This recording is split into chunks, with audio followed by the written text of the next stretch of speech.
All right, good afternoon. Welcome. My name is Brian Gary. I serve as the chair of the Olathe Chamber of Commerce's Business to Government Advocacy Committee, and it's my honor to moderate today's forum. Today's forum is Kansas House District 15, and I have candidates Allison Hougland and Laurner Bohl here with me, and we are looking forward to hearing from them. The Johnson County Public Policy Council, comprised of the 10 chambers of commerce here in the Johnson County area, developed today's questions, focusing on business and community issues. First of all, I'm going to let you know where House District 15 runs, roughly north to Harold Street here in Olathe, south down to 183rd Street, and then the eastern border follows 169, and the western border over to Lakeshore and Clare Road, so a good part of the southwest part of Olathe. And now let's move on to meeting our candidates in alphabetical order by their last name. The Republican candidate is Laurner Bohl. Lauren is a proud Olathe resident. She loves volunteering, has dedicated herself extensively to working with children. Professionally, she spent time in both small businesses and nonprofits, including a local behavioral health facility serving kids and their families. Lauren enjoys problem-solving and earned degrees in both organizational leadership and Spanish from Mid-America Nazarene University right here in Olathe. Welcome, Lauren. Thank you. Allison Hougland, the Democratic candidate's family has been in Olathe since 1859. When her great-grandparents moved here, she grew up along Old Highway 56 in a remote area. Her mother owned a small business. Her father served as a state rep and a judge. Allison has followed her mother's footsteps and became a real estate agent, where she enjoys help families make their biggest investments and begin to build generational wealth. Allison, welcome and thank you. And thank you both for taking the time to do this. And this is how this will work. We'll start with brief 3-minute opening statements by each candidate, followed by our Q&A, when the candidates will have 90 seconds to answer the questions. At the conclusion of the Q&A portion, each candidate will have 2 minutes of closing statements. Due to time constraints, there are no follow-up questions, formal rebuttal time, or any audience participation.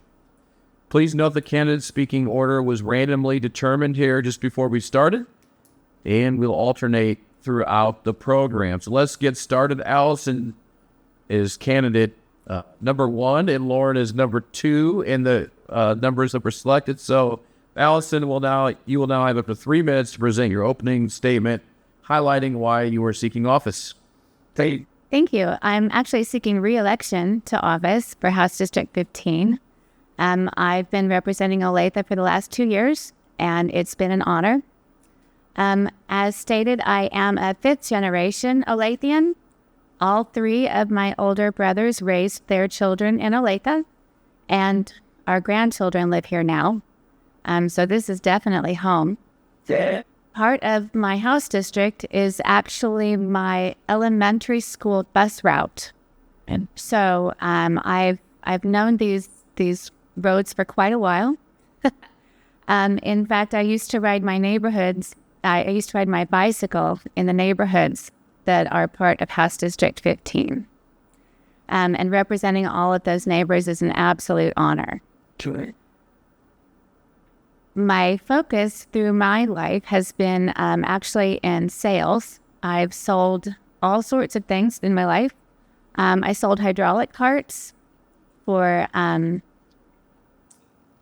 farm equipment, oil equipment, all that sort of thing for about 20 years. I sold kitchen appliances to builders and remodelers for 5 years. I sold computer networks to businesses, B2B computer networks. I was designing those and having people go in and implement those into businesses for 5 years.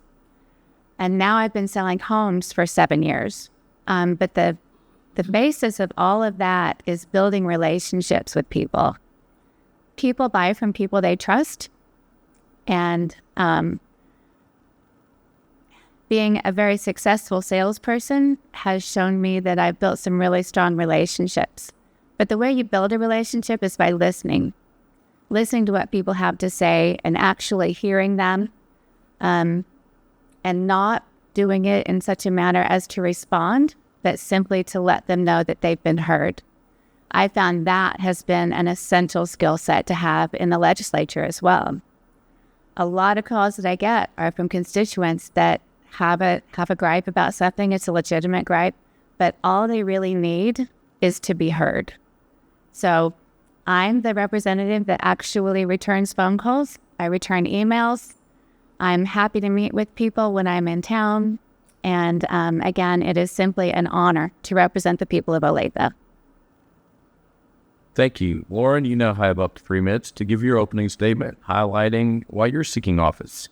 Thank you so much. Thank you for the invitation and this opportunity to speak to constituents. I'm Lauren Bohl. I've lived in Kansas my entire life and returned to Olathe in 2011. That being said, Olathe has been an integral part of my life because I've attended College Church the Nazarene since before I was born. I have volunteered with my church, helping new students move into their dorms, sang in the choir, taught Sunday school, and helped with children's choir. Currently, though, my Sunday mornings look a little different. I spend Sunday morning going to church with my grandparents, who are now residents in an assisted living community. Luckily, their TV has access to YouTube. So on Sunday mornings, we watch the live stream together of church. I graduated from Mid-America Nazarene University with a Bachelor of Arts in Organizational Leadership, Urban Studies, and Spanish. I didn't change majors when I was in college, I added them. During college and after, I volunteered and then worked for the Kansas City Urban Youth Center that focused on providing a safe environment after school to help students with homework and improve their reading. I've also worked at a local nonprofit that helps children, adolescents, and families with mental health from 2014 to 2021. My favorite role there was as the IT end user specialist. And no, I don't have an IT credential, but what I was able to do was interact with everyone on campus, from the CEO to the therapist to the frontline staff. I most valued the part of my job that allowed me to advocate strenuously for the frontline staff that needed to be able to have the technology be a benefit to their positions and not a hindrance in making their workload harder. I also enjoyed picking up shifts around the holidays so that the staff could have quality time with their families. My most recent employers have been small business owners. Currently, I work as an office manager for a local Olathe small business. In my opinion, the American dream is not just to own a home, but is also entrepreneurial and owning your own business. Both aspects of this dream are extremely hard right now in the state of Kansas, and that needs to change. Thank you. Great. Thank you both for giving us your background on why you're running. We'll now move into our Q&A portion, and each candidate, again, will have 1.5 minutes each to respond and speak to the order. We'll rotate with each question. Lauren, you'll be up first on the first question. So I ask, what are your views on state tax policy, being as specific as you can, please? Sure, thank you. Our current tax policy is too burdensome for Kansans. Some progress was made this past year with the passage of the bipartisan tax cut that reduced income and Social Security taxes. However, more work needs to be done. High property taxes are still an issue I hear about at almost every door I knock on. People with no mortgage payments are being forced to sell their home that they've lived in for decades because they simply can't afford the ever-increasing property taxes. Bottom line, Kansas needs a more competitive tax policy that provides stability and is more transparent on the spending side. Thank you. Allison, I'll ask you the same question. What are your views on state tax policy, being as specific as you can, please? Sure. Kansas state tax policy is built on a foundation of like a three-legged stool. So we have property tax as one leg, sales tax as another, and income tax as another. And those three legs are what prop up the entire tax base. I have noticed that property tax used to be a third. Residential property tax was a third of the income coming into the state taxes. It has grown to over 50%. So something does need to be done about that. And I've heard the same thing at the doors. People are not happy that they're having to pay this high of a tax rate. I know someone that bought a house 30 years ago for $82,000, right now, she could sell it for $325. However, she's now paying taxes on the $325. So when she bought the house at 82, you know what I'm saying. It's an unrealized capital gain that you're taxed on every year. Thank you. Allison, you'll answer first on this question. What are your views on K-12 education funding and accessibility? So as a realtor, we know that public education is what draws people to a town. Olathe has had a wonderful education base, and that is part of what has grown Olathe. Public education is essential to all municipalities. Where people live is where they shop, it's where they sleep, it's where they do all of their activities. The education funding is the only portion that the legislature actually plays a part in. There are school boards to take care of other things. We finally got to where we're continually funding Kansas K through 12 education well. We just need to increase the funding for special education because we are far behind on special education funding. And that's part of what draws people to Olathe is the special education opportunities that are available here. So the state needs to continue funding education and then let the school boards take care of everything else. Great, thank you. Lauren, I'll ask you the same question. What are your views on K-12 education funding and accessibility? Thank you. It is vital to make sure that our public schools are fully funded, including special education. But more importantly, that we are setting students up for success post-high school. High school graduates need to be properly prepared for next steps after graduation, whether that's going straight into the workforce, attending a VOTEC school, or choosing college. All students deserve to have a robust education and not just an attendance certificate in the form of a high school diploma. Excellence is to be expected of our schools so that our students are ready for the real world. I'm for funding education. Great. Thank you very much. And you'll go first on this next question. Question number 3, what types of economic development let's start over. What types of economic development policies do you support to encourage job growth and business expansion in Kansas? Thank you. If we look at which states have the best economic development, not just in the region, but across the United States, economic development is closely tied to tax rates. If we fix our tax structure here in Kansas, economic development will naturally increase. Kansas cannot tax its way into economic development. If we want to see true growth in our state, we need to be pragmatic, strategic, and competitive, not only to attract businesses, but also so that we stop losing Kansans moving to other states with better tax policies. Great, thank you.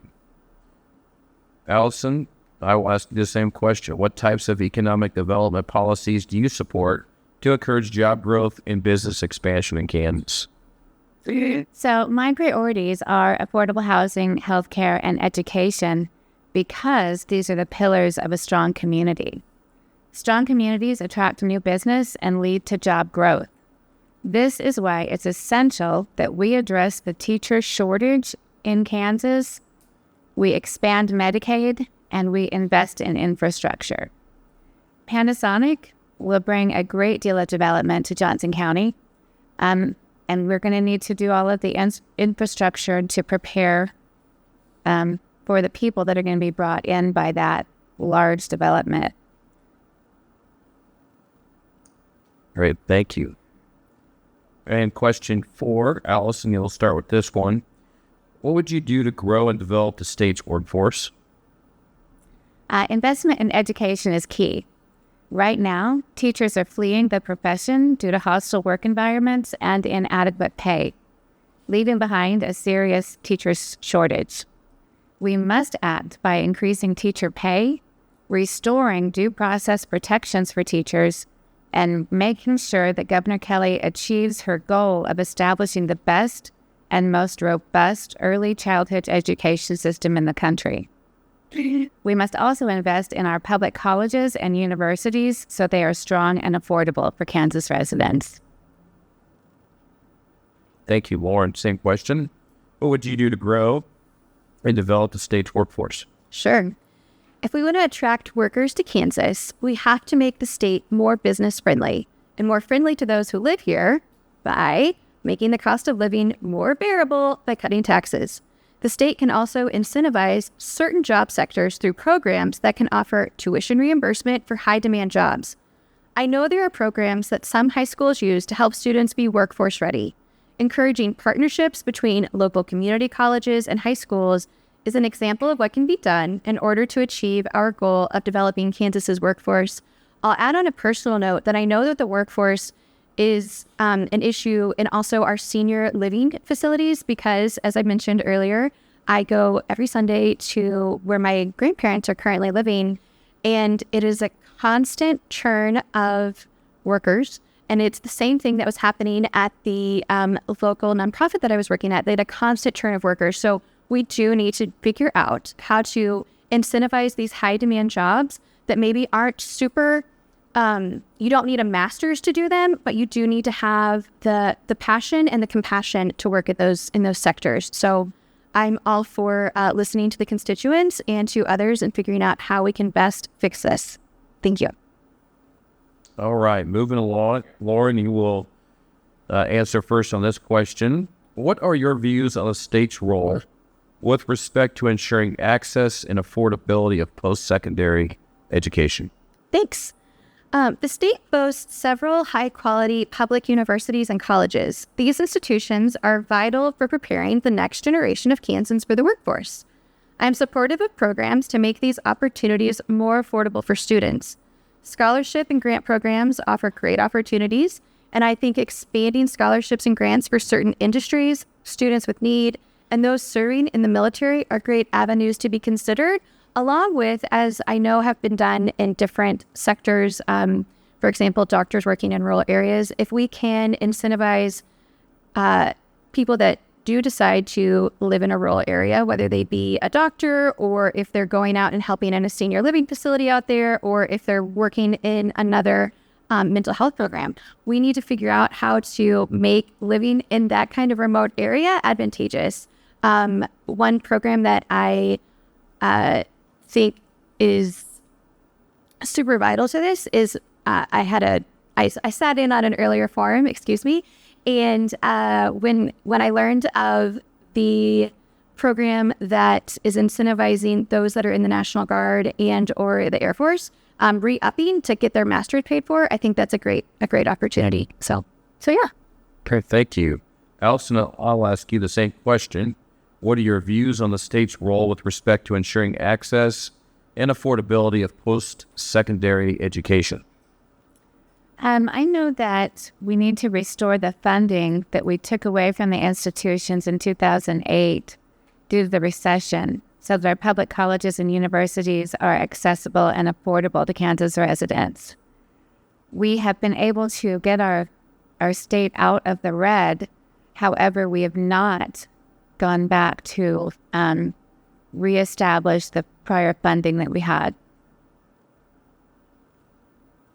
Great, thank you. Moving along, and Allison, you'll answer first on this question. There's been a lot of discussion about foreign land ownership, as well as purchasing equipment containing foreign manufactured parts.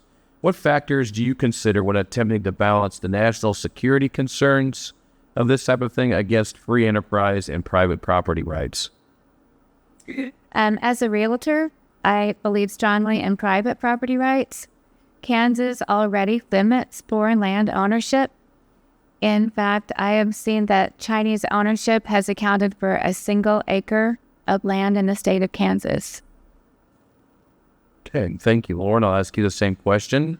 Discussion has been a lot about foreign land ownership, as well as purchasing equipment containing foreign manufactured parts. What factors do you consider when attempting to balance national security concerns versus free enterprise and private property rights? Okay. So reports of foreign bad actors, such as China, purchasing land near sensitive military installations gives me great concern. This is undoubtedly an issue that needs to be addressed in some capacity, and I am supportive of efforts to stop foreign adversaries and entities acting on behalf of foreign adversaries from acquiring land. That being said, this is the 21st century, and we are part, and we are part of the greater global economy. We must take into consideration the reality of the global marketplace we are a part of and strive to maintain free market principles with non-adversarial foreign entities. Great, thank you. Moving on to question 7, and Lauren, you will answer this one first. What are your views on healthcare policy and Medicaid expansion? Okay. I support healthcare policy that increases access to care. To do so, we need to bolster the healthcare workforce, particularly in the rural areas of the state. Kansas's Medicaid program has many problems that need to be solved. Currently, we offer very low reimbursement rates for providers who provide care to Medicaid patients. Doctors and hospitals lose money when they treat Medicaid patients. Additionally, we have thousands of disabled Kansans currently on the Medicaid wait lists who are not receiving the care that they need. I'm committed to reducing these waiting lists and improving healthcare access. Expanding Medicaid doesn't solve the problem it was created for, providing healthcare to those who are in need and can't afford it. We don't have enough providers now for those who qualify. We have a workforce issue. We still have waiting lists for those who should qualify for specific reasons. Until we solve those issues, adding more people to the Medicaid system will only make it harder to meet the needs of the needy. I just think that we have more things that we need to do to improve the current system before we expand the current system. Thank you. Thank you, Allison. I'll ask you the same question. What are your views on healthcare policy and Medicaid expansion? I fully support expanding Medicaid because the federal tax dollars of hardworking Kansas deserve to be invested here. We've already forfeited an estimated $7 billion in federal funds that could have helped save rural hospitals and provided health care to over 150,000 Kansans, including 40,000 children. I read an article today that stated there are 240,000 people in the state of Kansas that don't have any sort of medical insurance. We need healthy Kansans. We need a healthy workforce. People that are able to go to a doctor to get preventative care are going to be healthier, and it will cost less over time to keep them healthy than to let some things slide and face it years after it began. So I am all for expanding Medicaid. Okay, thank you. And the final question, and Allison, you'll answer this one first. How control over decision-making is divided among the state legislature and local governments, including local school boards, on issues such as taxation, economic development, and education has been a matter of debate. What are your views on this issue? Local control is incredibly important. In the state legislature, our job is to fund public education. And then there is a whole nother group of people, the state school board, that are to set the parameters of what needs to be in the curriculum. And then the curriculum itself is the job of the local school board. I appreciate that there is a certain area for each of those government jobs to do. I believe it's currently segmented and should continue on that path. We've done an amazing job of bringing economic development to our state, and I think local control is essential. So many times things are brought up that they want the state to force the localities to do certain things, and I keep on thinking about the local control portion of it, and I want to keep local control where it's necessary. Thank you. Great, thank you. Laura, I'll ask you the same question. How control over decision-making is divided among the state legislators and local government officials, including local school boards, on issues such as taxation, economic development, and education has been a matter of debate. What are your views on this issue? We must have strong partnerships between the state government and local governments. In order to best serve the people that we all represent, policymakers at all levels of government must be in communication with each other and respect the duties and functions that they were elected to complete. There must be strong transparency and cooperation between the state legislature and the local governments. But the local government is, just like the name says, to govern locally. The state government is to govern at the state level. So I believe in local control, and I think that should the state pass a policy that affects local control, then that really needs to be reevaluated. So those are my thoughts. Okay, thank you. And that concludes our question and answer portion of this, and we'll move on to the closing statements. Lauren, you will go first. Candidates will have each 2 minutes to present their closing statements. And so please be sure to highlight what most distinguishes you from your opponent. So Lauren, you're up. Thank you again so much for this opportunity and this forum.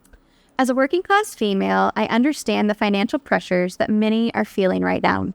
Unfortunately, partisan politics are getting in the way of finding real solutions to the financial burden so many Olathe residents are feeling right now.